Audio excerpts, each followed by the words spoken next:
Selamat datang kembali di TK2105, Statistika Teknik Kimia dari Program Studi Sarjana Teknik Kimia ITB. Dalam segmen kali ini, kita akan membahas mengenai metode ANOVA atau Analysis of Variance untuk mengolah data percobaan satu faktor terajak penuh. Nah, metode ANOVA sendiri adalah metode yang sangat penting dalam statistika dan akan terus kita gunakan dalam pembahasan mengenai rancangan-rancangan percobaan statistik selanjutnya. Mari kita mulai. Halo semuanya, selamat datang kembali di kuliah Statistika Teknik Kimia dari Program Studi Sarjana Teknik Kimia ITB.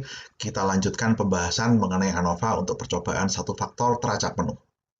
Contoh ini sudah kita bahas di video segmen sebelumnya. Jadi satu percobaan dijalankan untuk mempelajari pengaruh dosis pupuk terhadap tinggi rumpun tanaman padi. Ini adalah datanya. Kemudian Anda bisa lihat dalam bentuk box plot. Ya. Jadi kita memilih 5 nilai dosis, kemudian setiap dosis diulangi 4 kali. Dan yang ingin kita buktikan adalah apakah dosis pemupukan mempengaruhi tinggi padi secara berarti. Oke lah, kalau Anda lihat seperti begini, ya Anda mungkin bisa menarik kesimpulan secara kualitatif tanpa melakukan analisis bahwa ya memang betul dosis pemupukan berpengaruh terhadap tinggi padi. Tapi kita ingin melakukannya secara lebih kuantitatif. Dalam prosedur ANOVA, setiap titik data dinyatakan sebagai penjumlahan seperti berikut. YIJ sama dengan mu ditambah tau I tambah epsilon IJ. I di sini merupakan indeks yang menyatakan treatment level, jadi nilai faktor percobaan. Dalam hal ini nilai dosis pupuk. Kemudian yang J adalah indeks nomor urut replikasi. Jadi dalam hal kasus pemupukan kita, yang I-nya ini nilainya sampai 5, ya 1, 2, 3, 4, 5. J-nya adalah 4, karena percobaannya diulangi 4 kali. Ya. J sama dengan 1, 2, 3, 4. YIJ adalah pengamatan ke IJ. Mu adalah rata-rata keseluruhan data. Jadi semua tinggi padi yang Anda lihat di tabel sebelumnya ya, semuanya ada rata-rata, itu menjadi mu. Tau I adalah efek level faktor ke I, dan epsilon IJ adalah galat acak. Nah, tujuan dari ANOVA ini menentukan secara kuantitatif mana di antara dua komponen ini ya, tau I dan epsilon IJ, yang merupakan penyumbang terbesar bagi varians total percobaan. Ini adalah struktur data percobaan satu faktor teracak penuh.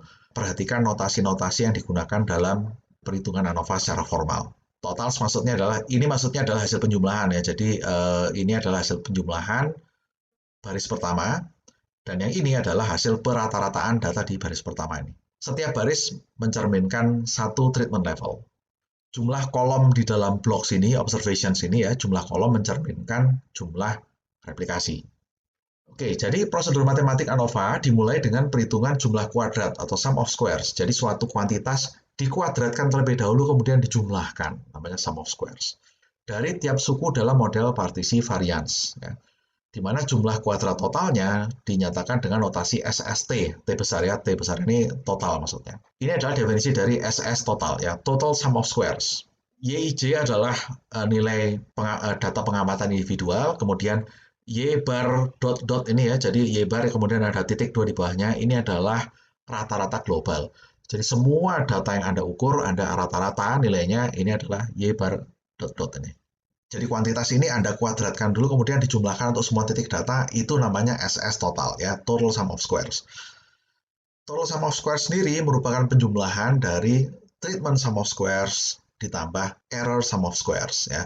Treatment sum of squares adalah komponen sistematik, sementara SSE atau error ini adalah komponen yang bersifat acak, random error ya. Dan ini rumus-rumusnya, lagi-lagi, yang ini adalah rata-rata global, dan yang ini adalah istilahnya rata-rata cell average. Jadi ini adalah rata-rata dari satu treatment level, rata-rata dari replikat ke-1 sampai replikat ke-4 dalam satu level treatment, dalam satu dosis pupuk.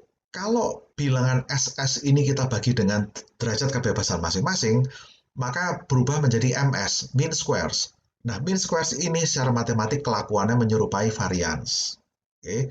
Derajat kebebasan untuk nilai faktor adalah A-1, A ini adalah jumlah treatment level, sementara derajat kebebasan untuk galatnya adalah N besar dikurangi A. N besar adalah jumlah seluruh tempuhan. Dalam hal ini 5 kali 4 sama dengan 20. Dan A-nya adalah 5. Ada 5 dosis pupuk. Oke. Jadi SS treatment dibagi A-1 menjadi MS treatment, dan SS error dibagi N besar minus A menjadi MS error. Ya. Hasil perhitungan tadi secara tradisional dirangkum dalam suatu format yang dinamakan tabel ANOVA. Kolom paling kiri selalu adalah hal-hal yang bisa berkontribusi pada varians total percobaan. Between treatments maksudnya adalah variasi antar treatment level, variasi respons antar dosis pupuk. Sementara error atau within treatments adalah variasi di dalam setiap dosis pupuk. Kemudian yang ini SS yang terkait adalah SS treatment, derajat kebebasan A-1, kemudian SS dibagi degree of freedom menjadi mean square, ya, jadi MS treatments adalah SS treatments dibagi A-1, MS error adalah SS error dibagi N besar dikurangi A. Perhatikan bahwa besaran MS kelakuannya menyerupai varians. Kita ingin membandingkan mana antara MS treatments dengan MS error yang lebih signifikan, mana yang lebih besar. Jadi kita melakukan uji F pada dasarnya, kita membandingkan dua buah varians. F0-nya adalah MS treatments dibagi MS errors. Sekali lagi, kita menggunakan uji F untuk membandingkan MS treatment dengan MSE. Dua besaran ini kelakuannya secara matematik menyerupai varians. Selanjutnya ceritanya kembali lagi seperti uji hipotesis, ya, uji F. Jadi Anda bandingkan nilai F0 dengan F kritik, ya, atau Anda menggunakan pendekatan p-value untuk melihat seberapa jauh masuk atau keluar dari daerah penolakan H0. Dan hasilnya untuk contoh kita adalah demikian. Source of variation between groups ini akibat dari treatment level atau dosis pemupukan, dan ini adalah variasi di dalam setiap dosis pemupukan. Jadi yang ini adalah variasi akibat galat acak. Yang variasi akibat pemupukan itu variansnya adalah 9,54, yang akibat efek random itu variansnya adalah 0,39. Kemudian kalau Anda bagi yang atas dengan yang bawah, Anda mendapatkan F0. Ya, F0-nya 24,1, kemudian F kritiknya adalah 3,06 kalau dilihat dari tabel. Kalau Anda menggunakan p-value, p-value-nya adalah 2 kali 10 pangkat minus 6. Interpretasinya, mudah-mudahan masih ingat, ya, dari uji hipotesis. Kalau p-value-nya lebih kecil daripada alfa yang Anda pilih, katakanlah Anda menggunakan alfa 5%, maka artinya H0-nya ditolak. Dalam hal ANOVA kita, H0 ditolak itu artinya variasi akibat pengaruh dari faktor percobaan lebih besar daripada variasi akibat efek random. Variabel percobaannya memang betul berpengaruh terhadap hasil percobaan. Oke.